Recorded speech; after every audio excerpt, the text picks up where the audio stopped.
Hello there.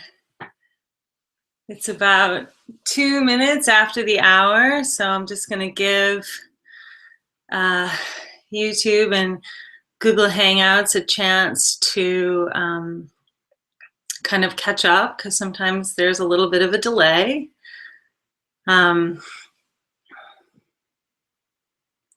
Yeah, here we go. Now it looks like we're live.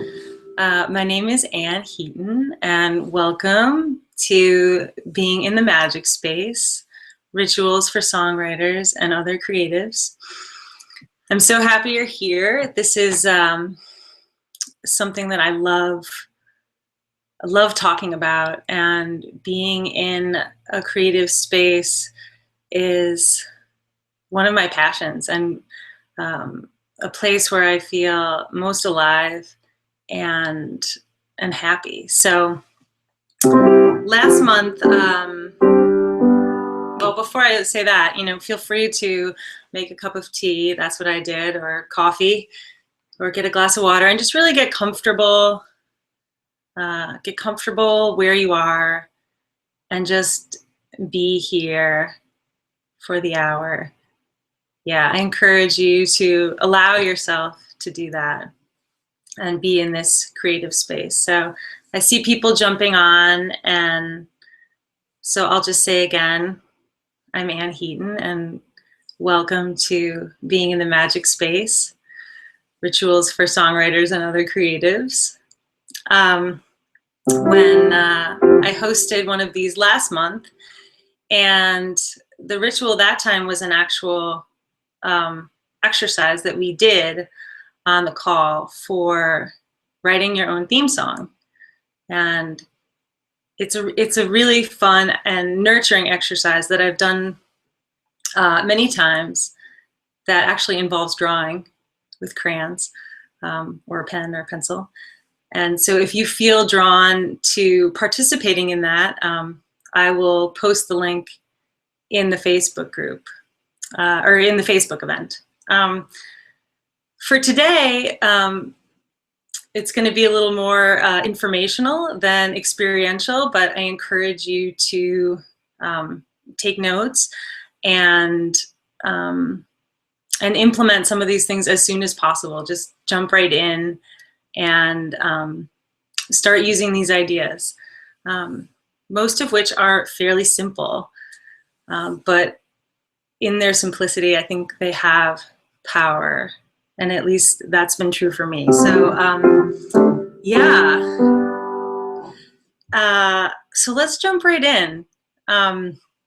Today we're going to talk about the 3 keys to unlocking your creativity and expression when life is busy, because life is busy for so many of us. And if we waited for it to not be busy, then there might go our creative life. So this is to integrate it in. And then the second part will be about musical hooks, a little more specific to songwriting.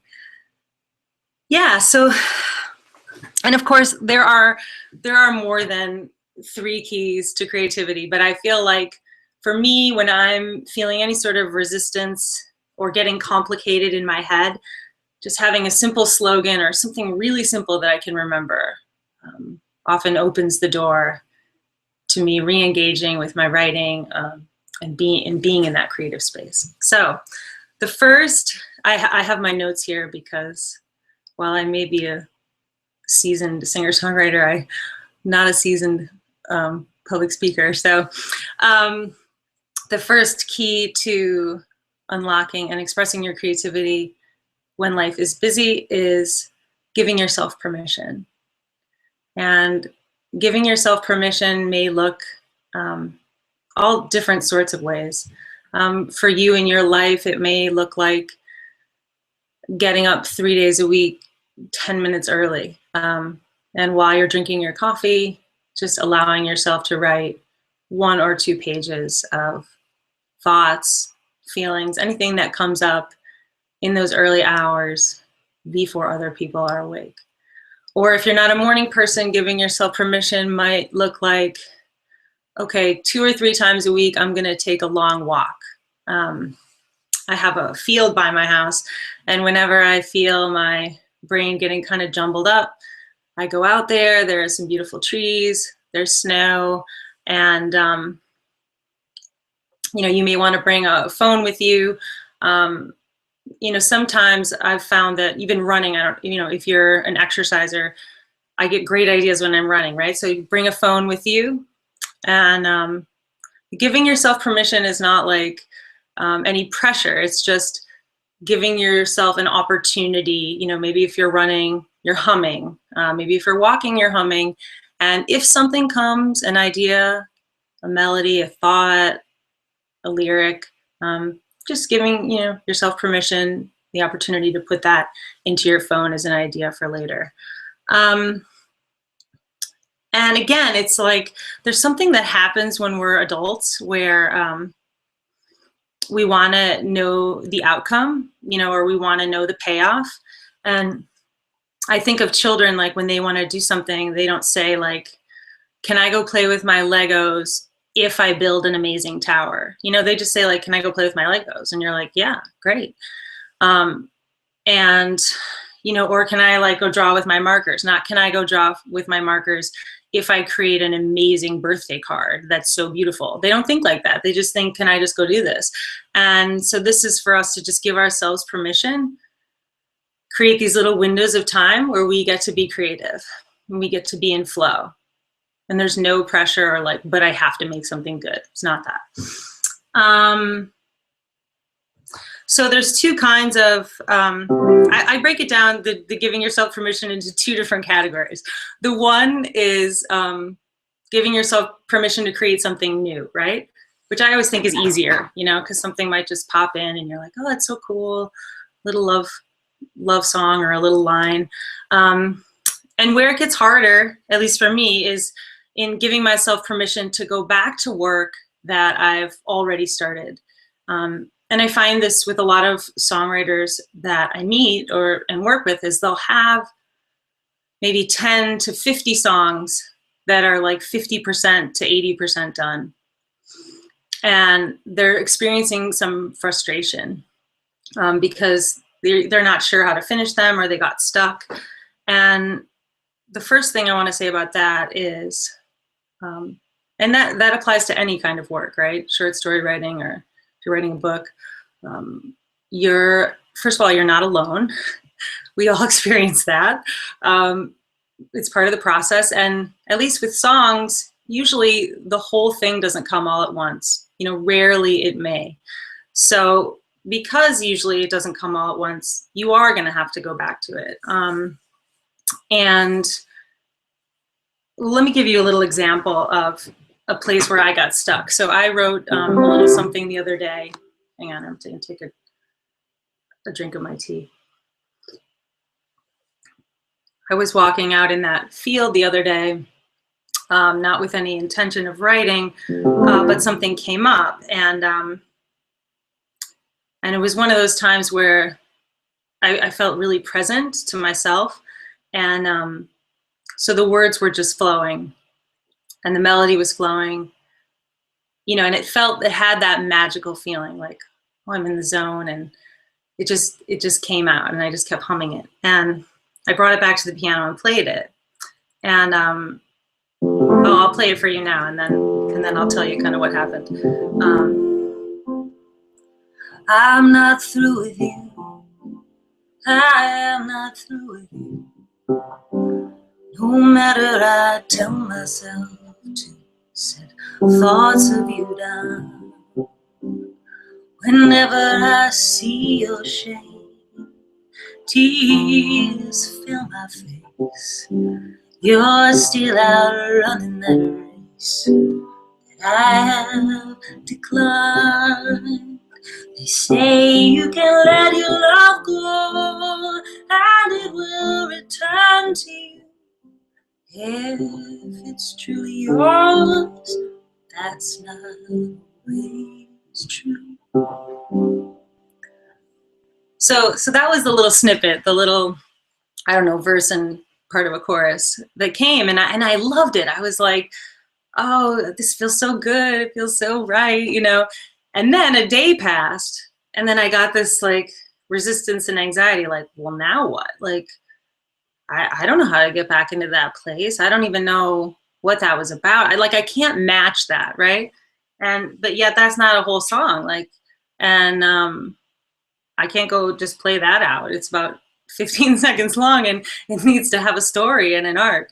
And so where giving yourself permission would come into play here is really in the same way. Like, okay, so I acknowledge that there's a part of me that says, you can't match that. Everything else you write around that idea will not be as good. So why try? Like I have all those voices.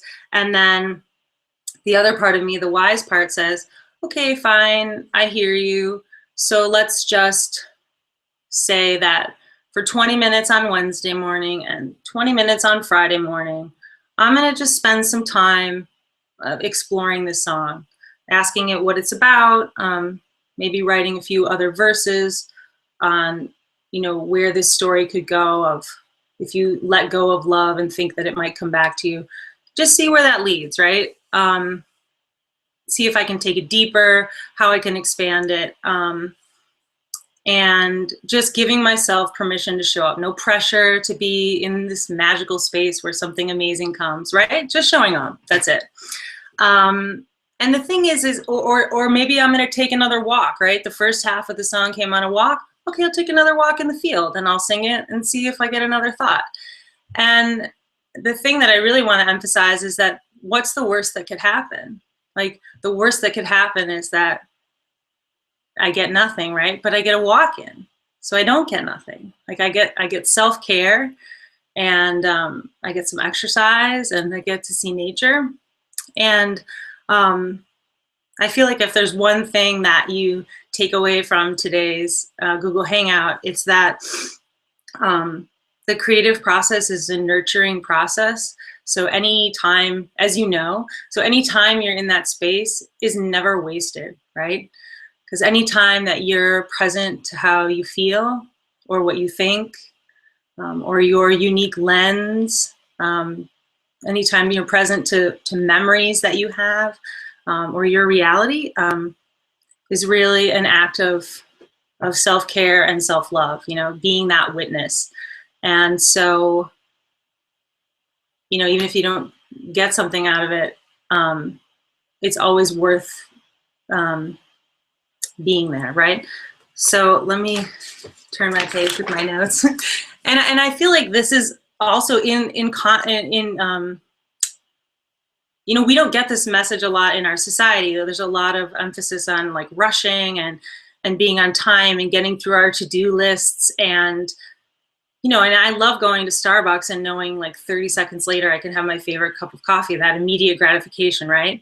But if we bring that expectation of immediate gratification and getting it done to our creativity, it's not really that loving, right? And also, what's the point if like we get everything immediately, we don't get to like live? So, okay, so let's go on to creativity key number 2, which is having faith in what you'll find.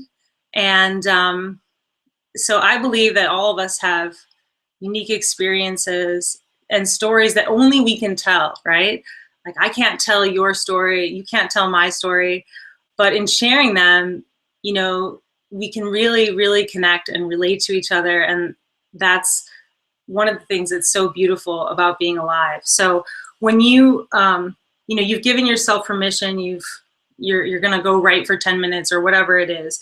And just to kind of allow what comes up and not be like, well, this is no good. Just allowing it and having faith that, that you have something to say. And I had some other things that came up when I was thinking about this. I mean, one thing is it's almost like archaeology. If you're like digging and you find a little like corner of something that's glistening, you still have to like go digging and do all that work to see what it is that's under there. And but one thing I recommend in the having faith in what you'll find is that you oftentimes you can find what you want to say just in talking to a friend. So sometimes I'll send an email in the morning to my friend Liz, just like telling her things I want to tell her. And or one time I sent an email to my three brothers telling them a funny story just because I needed to tell them. And then later it became a short story. But the reason I recommend telling a person is because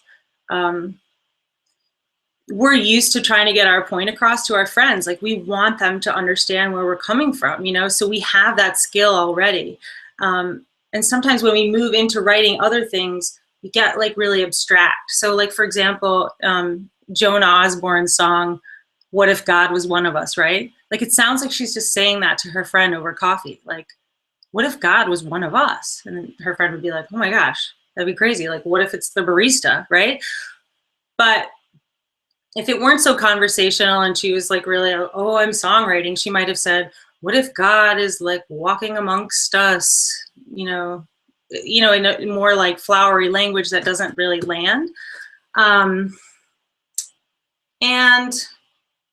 I just saw this documentary called Six for Sondheim, which is about Stephen Sondheim and some of the songs he wrote for some of the most famous musicals ever. And he talks about one time he had to write a song about marriage, and he'd never been married, nor had he been in any really long-term relationships. So he was like, well, I can't write a song about marriage. So he called his friend. I think maybe she'd been married twice, or maybe she'd been married a long time. And he just took out a pad of paper and interviewed her about being married. And she told him all about it.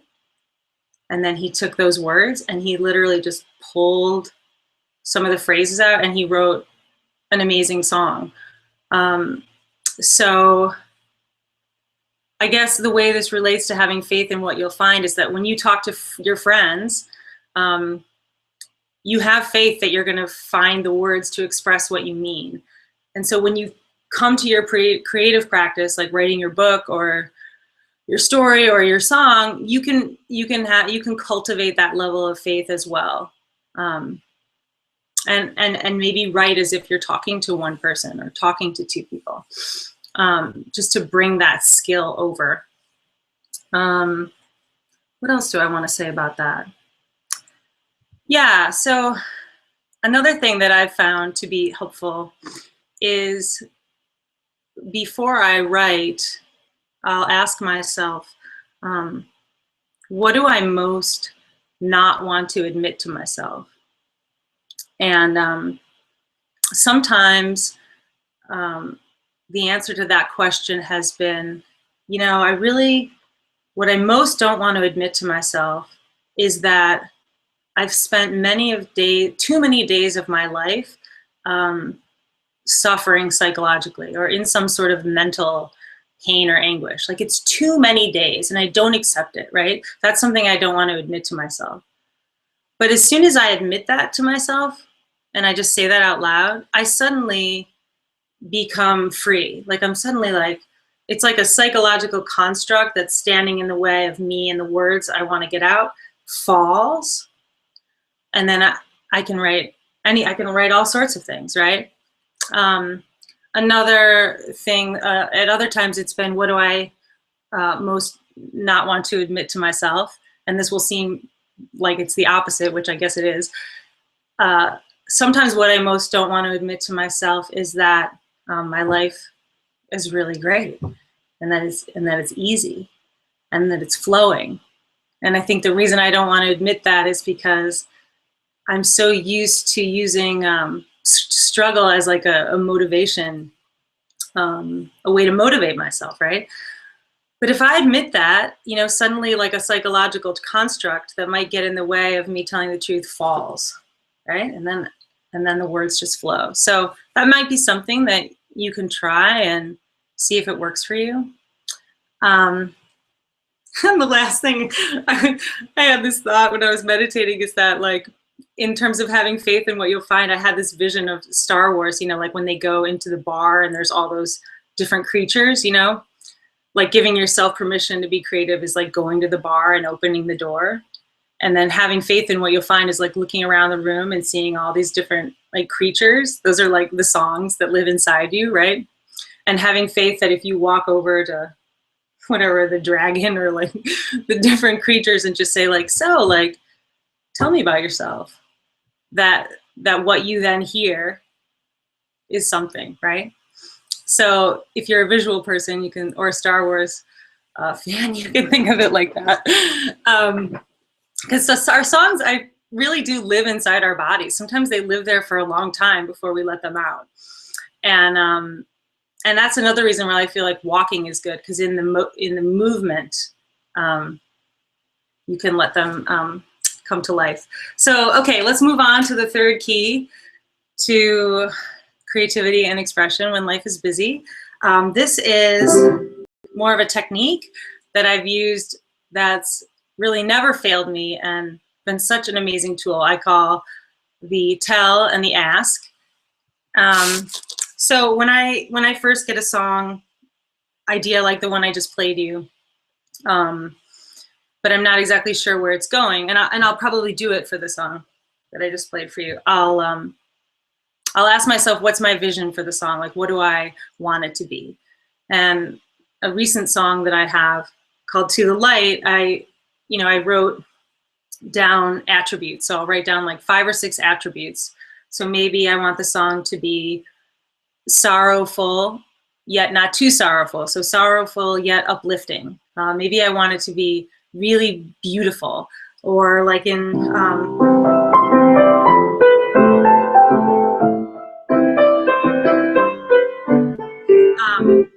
I want it to sound like falling water, or like stars in the sky, the piano part. So I'll write that down. Or I want it to sound like the color purple. Or maybe I want it to be like hilariously funny or cutting, So I'll make the list of attributes, whatever they are, like of what I most want it to be, and to feel like when other people hear it, what it feels like to me to sing it, what it feels like to somebody else to hear it. I'll paste that by my piano, which here we are. Then I'll do an ask, and the ask is, dear song, like, what do you most want to be? Like, what are you? What do you want me to know? So sort of like staying open and having that idea that the song sort of exists as its own entity and it's revealing itself to you, right? So it's that combination. So usually after I do my tell and then I do my ask, within like 24 to 48 hours, if I show up and play and write, the song will come through and be pretty much finished. So I invite you to try that and see how that works for you.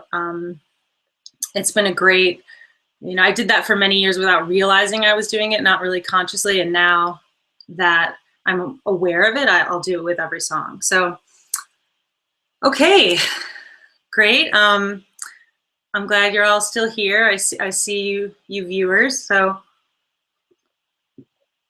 maybe I'll go over to the Facebook page event and see if you guys have any questions before I launch into the musical hooks section of today. So let me just check that real quick. You can feel free to put a comment. I don't see anything right now, but if you do have a question, feel free to put it on the event page. And I'll check back in a few minutes. So, okay, great. So moving into the musical. So just to recap, giving yourself permission, having faith in what you'll find, and the tell and the ask. And I'll recap that again at the end.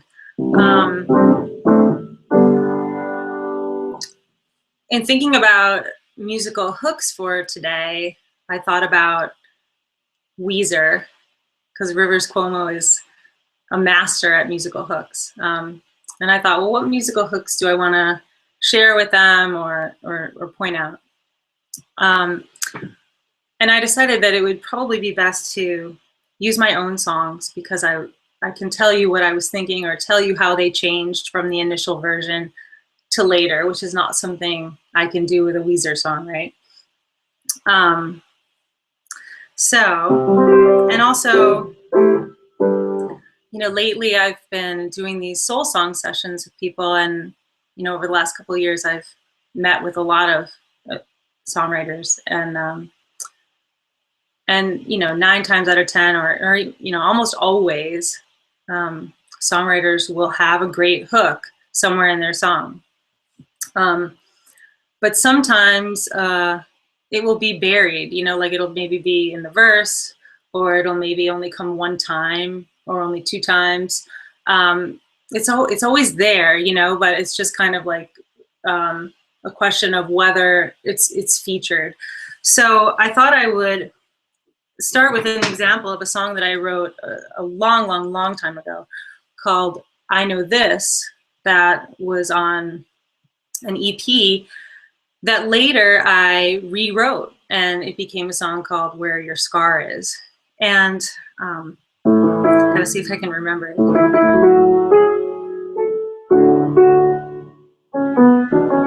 Right, so I started playing this song out, and I felt like, I write a lot of sad songs. I love sad songs. But this song felt so sad that when I was finished, I felt like I had sort of sucked the air out of the room, and that I was leaving people more sad than they had been. And that didn't feel right, because my intention with writing sad songs is always like to go into the emotion, to release it, and and transform it, or to feel that connection that somebody else has been there. And this didn't feel like it was doing that, right? And so I shared that with a friend of mine who's not a songwriter. And sometimes I feel like the best feedback you can get on your songs is from people who are not musicians or songwriters. They can just be like, well, I like this part, And he said, you have a hook in there, but you sort of get away from it pretty quickly. Maybe you could think about revisiting your hook, or finding ways to bring it out. And I thought, you know what, that's exactly right. So let me just play some of this for you so you can sort of see the A-B. So the initial version of the song was, I know this, that your love lives where your scar is, and I know why, even when I'm right next to you, I feel lonely sometimes. Okay, so that's the A. So I'm moving up by step, and then I go up and I come right back down. Okay. Then I started to play around with it, and I did a couple of things. So here's the second version. I think I'll play you the second version, and then I'll tell you kind of what I did. So then it became, I know this, that your love. Wait, sorry, totally wrong. I relearned the old version. All right, here's the new version. I know this, that your love. Sorry, that's not right either. Live, when you're live, you can make mistakes. So here's what it is. I know this, that your love lives where your scar is, and I know why, even when I'm right next to you, I feel lonely sometimes. Okay. Actually, I'm really glad that happened, because it just goes to show that once you get your head wrapped around something, it is hard to change it. So the new melody is,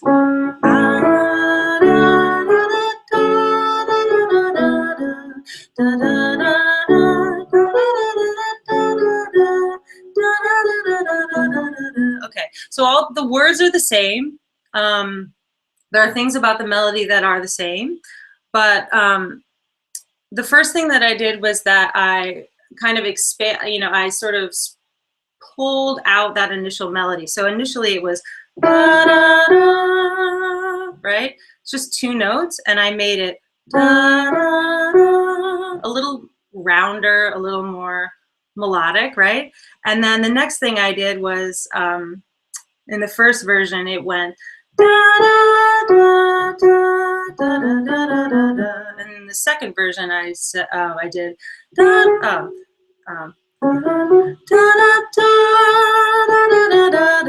right. So I go to the high note, and then I stay there for a minute because it's exciting to be on that high note, and why leave right away, right? So that's sort of a way of making the hook a little more, I guess, pleasurable is really the word. The other thing that's happening is that I changed the chords. I found that going from this A, you know, it's an A to an A with an F sharp in it. You know, it has sort of a certain kind of sound, maybe sad or forlorn sound that I wanted to get away from. And I found that this featured the hook better. So instead of going from A to the A with the F sharp, I went from A to D. So I went from the 1 chord to the 4 chord, and then I went to the 6 minor chord, and then to the 5. So just that alone, just changing the chords, started to feature the melody more. And then kind of pulling the notes apart a little bit so they weren't all seconds. You know, that's not as pleasurable to hear. And then the last thing is that actually the pattern in the hook, I know this, that your love is where your scar is that the notes going up are exactly the same as the notes coming down. So there's a little bit more of a symmetrical pattern, which is pleasing for the ear. And in this case, it's nice because the lyrics are actually sad, but the melody is a little like softer and rounder and symmetrical. So those sad words kind of can go into people, but maybe not hurt them as much. You know, in the first version,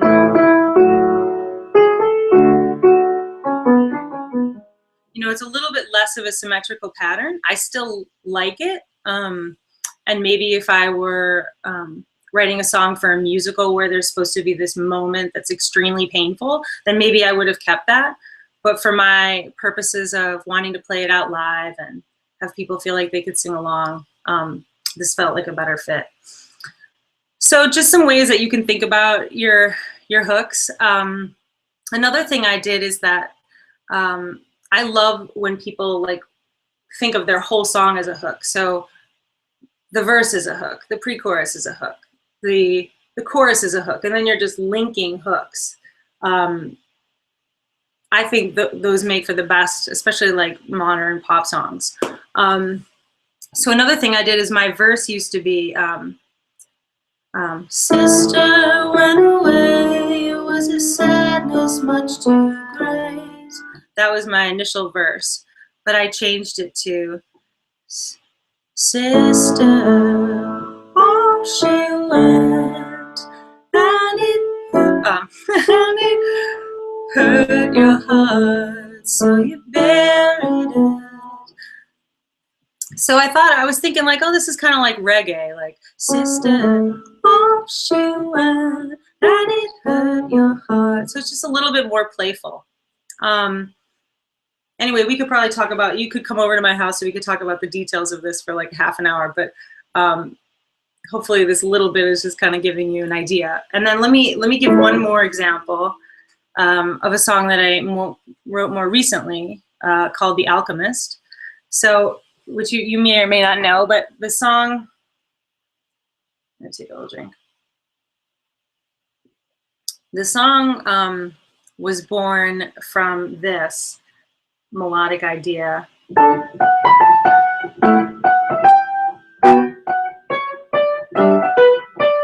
So that's what first showed up, and I thought, oh, I love that. You know, it's so fun and playful and fun to sing.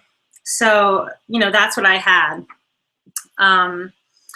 And, you know, so I would play that, and then I would play some other stuff, and And I would listen back, and what I found was that I really liked that, but I was only letting it come one time.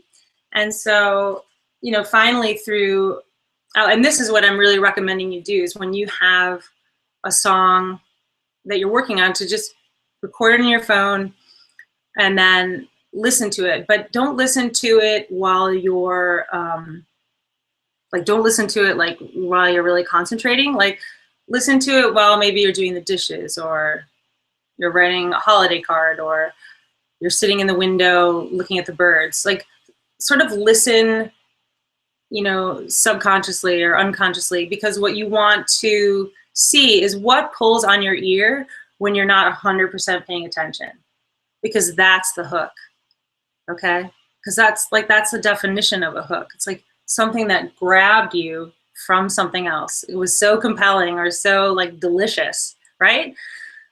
So if you'll find it really easy to pick out your hooks if you do that. And then once you find them, you're like, oh, that part, you know, that part really pulled me. Then you can go back and either repeat that part or expand that part, maybe do a variation on that part. So like repeat it almost exactly, but maybe change one or two notes. So in this case, I just decided, well, this is the catchiest part, so I'm going to repeat it. So, make me hold me up to the sun, melt me into one. Make me hold me up. Oh, sorry. Up to the sun, melt me into one. Redness, and I won't be depressed now that I'm the alchemist. I'm the alchemist. I'm the alchemist. I'm the alchemist. So in that case, I repeated that pattern exactly 2 times, right? And then I added 2 chords. The alchemist. And then for my chorus, my next hook is, I'm the alchemist, I'm the alchemist. And I just repeat it 4 times. And that hook's sort of different. The notes are really close. It's like a little circle.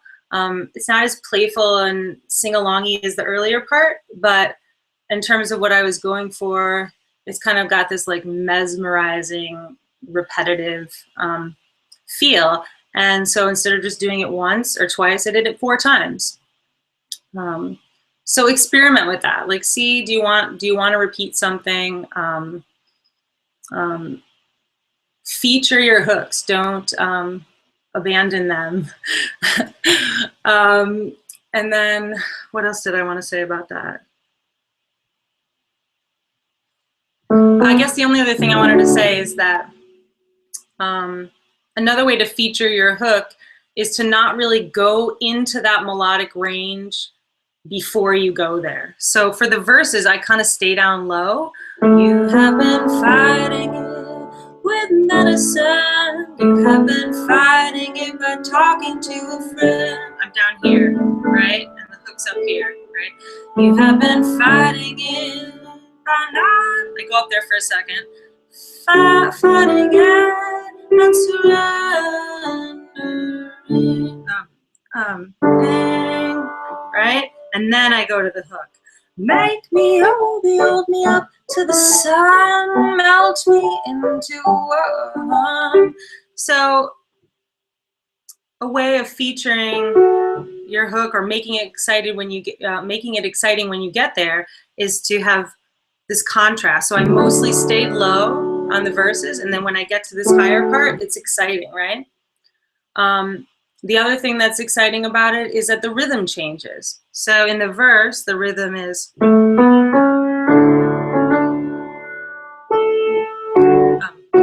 sorry.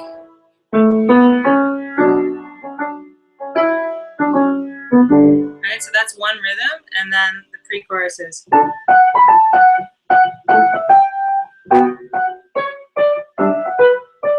Right, so that keeps it interesting and makes it stand out a little more. If the whole thing was always the same pattern and same rhythm, it might get boring, and it may have started out as a hook and then ceased to keep our interest. So I think that's all I have to say about that for today. Just touching on the musical hooks and giving you other ways of thinking about them. So to recap everything, in terms of the creativity portion of being here today, the three keys to being in that space are giving yourself permission, having faith in what you'll find, and a process I call tell and ask, where you state your vision for the song and then ask the song what it wants to be. And then in terms of the melodic hooks, really just recording what you have, listening back to your music while you're doing something else, you know, and identify your hooks, identify what's pulling you, what you maybe want to hear more of, the place you want to go there again, the line that you think everyone will want to sing along to, that you want to sing along to. And then go back and find places to repeat those hooks or expand those hooks, or do something called a variation, which is do something very similar but change one or two notes. Yeah. And then moving into the future, make all of the sections of your song hooks and have them link up. Yeah, so it's been wonderful to be with you. I wish I could see you. Let me just check the Facebook page again to see if there's any questions. No, I don't see any questions. So yeah, so thank you for being here. And if you have any comments, I'd love to hear from you if you had an aha moment, or if you have something to share about how you enter the creative space, or your philosophy on hooks, or what's worked for you. Please feel free to leave a comment. I would love to read those. And we'll be doing this again next Thursday. So if you're on the email list, you'll hear about that. And I got inspired to do this through the opening of Soul Song School, doing the beta version right now. So we have some people who are going to be going through the program in the online version only, and other people who are going to be in a small group. So if you love this, if you love talking about this stuff and making things, and you want to be in this kind of space more often, feel free to reach out to me and we can see if it would be a good fit for you. Yeah, okay. I still wish I could see you. It's so strange that I can't. Much love to you, and go easy on yourself and be kind to yourself as you're making things. Okay, bye.